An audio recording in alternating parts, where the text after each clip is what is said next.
ओ हो, आप इसलिए रुष्ट हो गई कि आज बिना पूछे मैं शिकार खेलने के लिए चला गया, आज के बाद कभी भी मैं बिना तुम्हारे पूछे कोई कार्य नहीं करूंगा।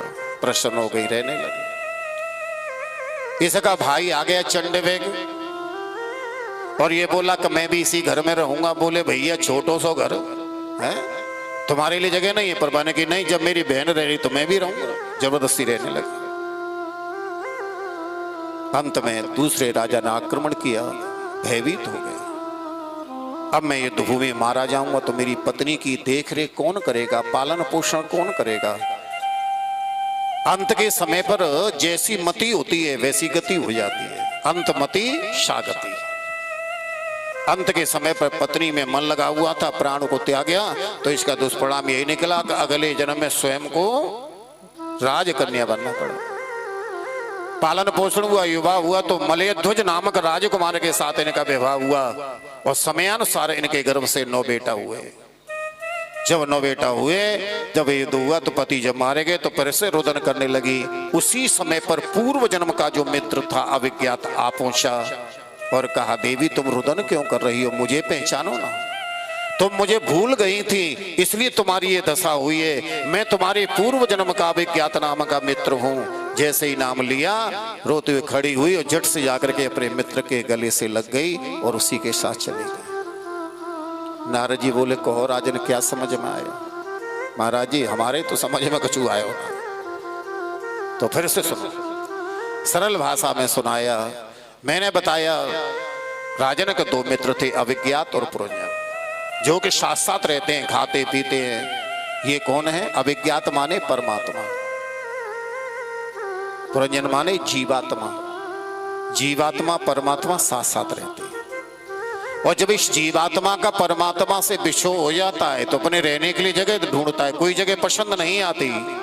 इसका अर्थ है 84 लाख योनियां।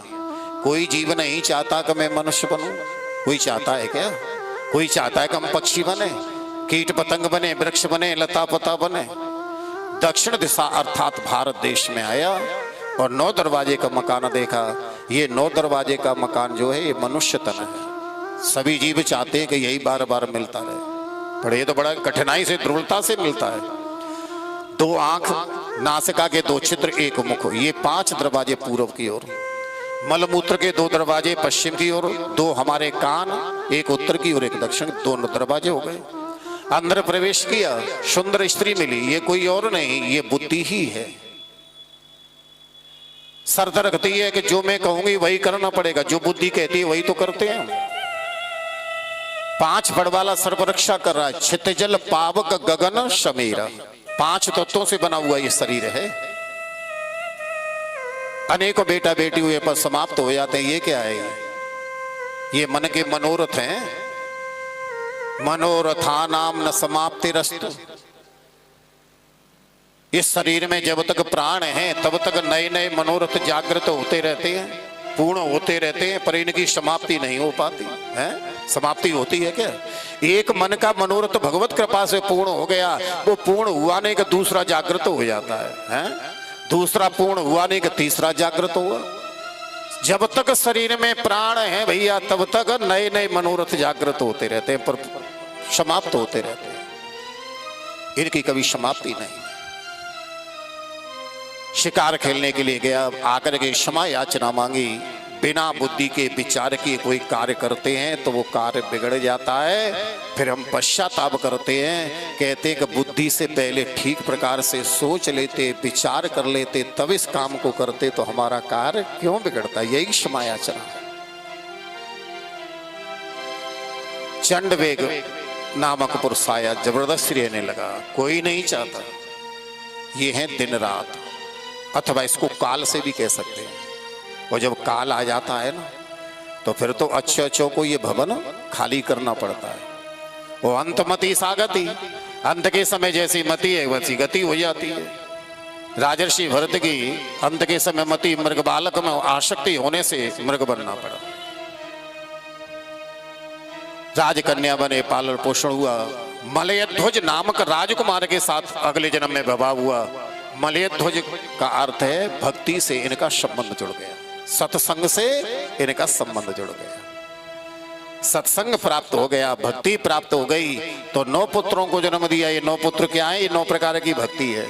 और जीव जब 9 प्रकार की भक्ति को ग्रहण कर लेता है तो इस जीवात्मा का उस परमात्मा से पुनः मिलन हो जाता है, साक्षात्कार हो जाता है। यही इस कथा का सार है।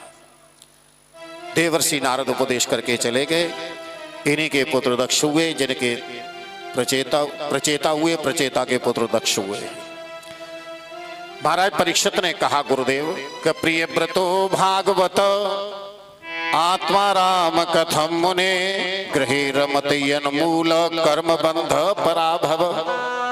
गुरुदेव, जो बाल्यकाल से भगवान का भजन कर रहा हो और ऐसा व्यक्ति पुनः इस गृहस्थाश्रम के बंधन में बंध जाए तो बड़ा आश्चर्य है। सुखदेव भगवान कहते हैं कि राजन, तुम्हारा कथन यथार्थ है, सत्य है। मनुपुत्र प्रियव्रत ने बालकाल में कंदराओं में भजन किया जाके और फिर से गृहस्थाश्रम में प्रवेश किया। इसका कारण, एक बार ब्रह्मा जी और नारद जी इनकी गुफा में गए प्रियव्रत की में, और बड़ा सुंदर उपदेश किया और कहा पुत्र कि बने पे दोसा प्रभवन्ति रागिणा ग्रहे पे पंचे त्रियने ग्रहस्तप। श्री कृष्ण गोविंद हरे मुरारी हे नाथ नारायण वासुदेवा। अघोषित मणिया प्रवर्तये निवृत्तिराग सग्रहं तपोवनम्। श्री कृष्ण गोविंद हरे मुरारी हे नाथ नारायण वासुदेवा।